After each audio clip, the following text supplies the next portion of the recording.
Bonjour Fanny. Bonjour. On est ici sur le stand Macbor, donc c'est vraiment la nouveauté de cette année. C'est une marque émergente, tu vas m'expliquer en détail, mais espagnole, qui arrive sur le marché français.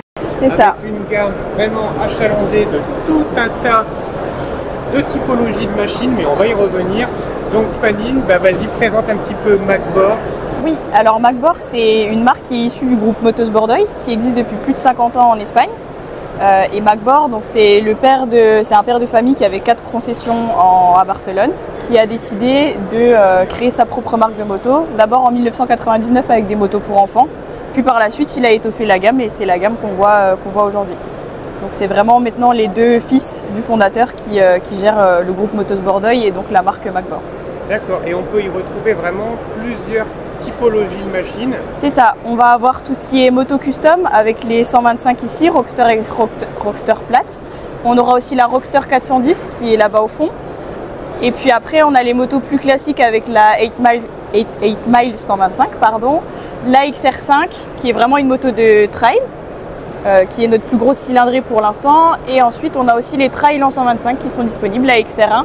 Et dans le futur, il y a des projets d'avoir des motos avec un petit peu plus de puissance, comme on voit. Donc il y a le prototype là-bas d'une 700. Voilà, donc la marque est amenée à encore se développer, évidemment. Mais tout est conçu, développé et designé à Barcelone, donc au siège. Et donc voilà, on prend le temps de faire les choses bien. Et est-ce que tu peux me parler de la Macbor, celle qui était en Euro 5 et qui est passée en Euro 5+, on peut y aller ensemble si Oui, bien sûr. Donc là, on est sur un petit trail en 125, donc qui a 15 chevaux de puissance, donc on est au maximum pour la limite des 125. On est équipé d'un double ABS. Les bagages que vous voyez ici sont de série, donc c'est vendu avec. On a un tableau de bord qui peut accueillir la connectivité en mirroring. Oui, il y a un super tableau de bord. C'est ça. Et puis voilà, on reste sur un poids assez léger, on est à peu près 150 kg. D'accord.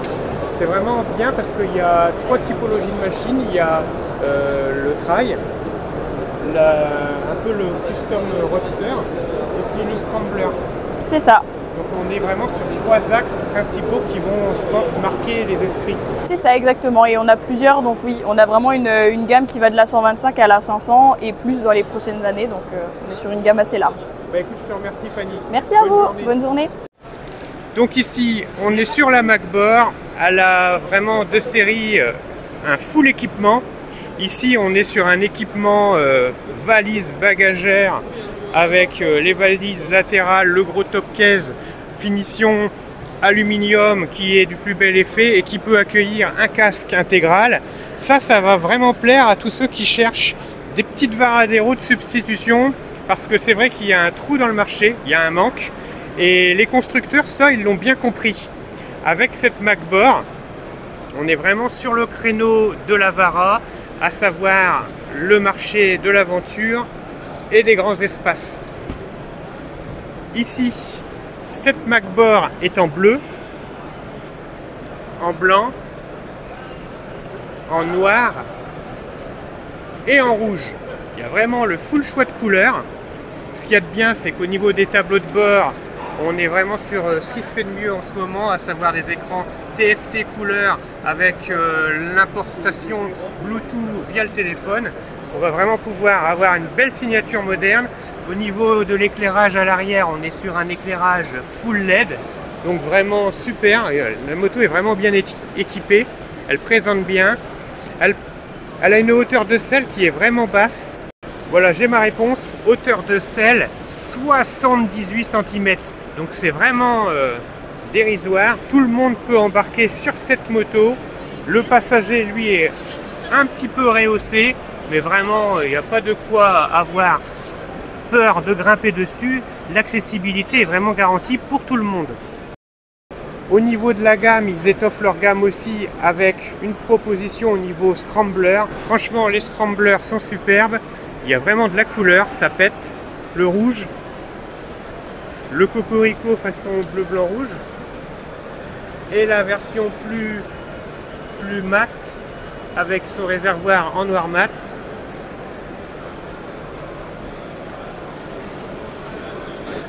Au niveau des pots d'échappement, on est vraiment sur des beaux pots d'échappement en inox.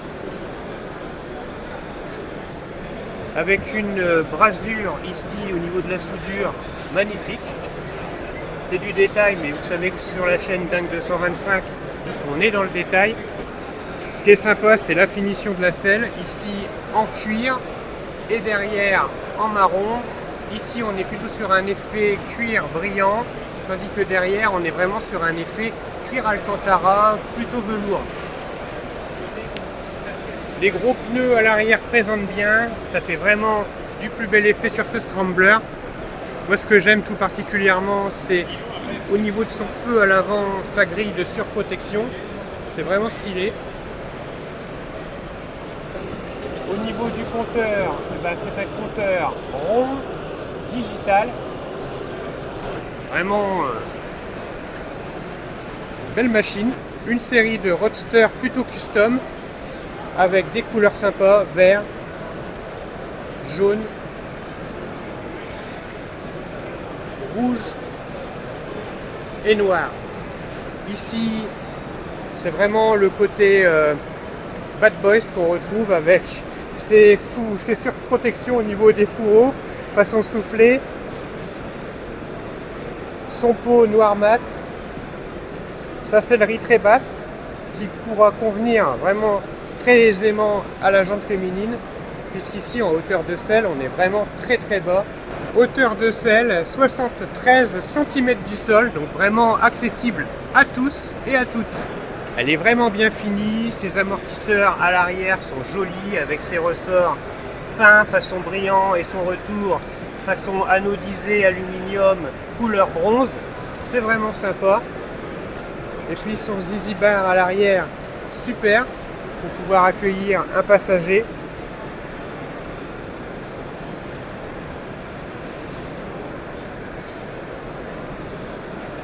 Pareil, éclairage full LED.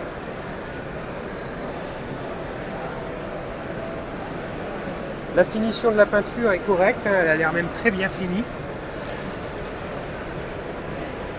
Ce qui est super, c'est que en fait, elle est proposée avec tout un tas d'options et j'espère que ces options seront de série, puisqu'ici on peut noter qu'elle a la béquille centrale et la béquille latérale. Ici, pour la version, on est sur la Rockster de chez Macbor.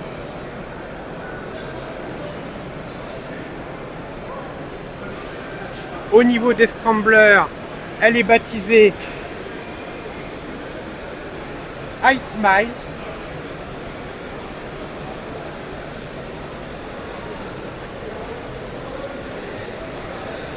Le logo est vraiment bien joli, j'adore.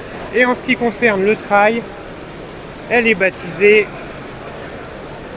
XR125.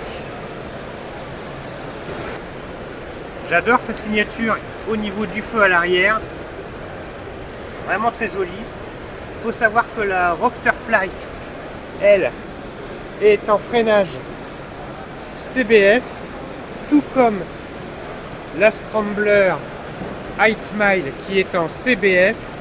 Particularité, c'est la Macbor ici, la XR 125 qui elle est en freinage ABS.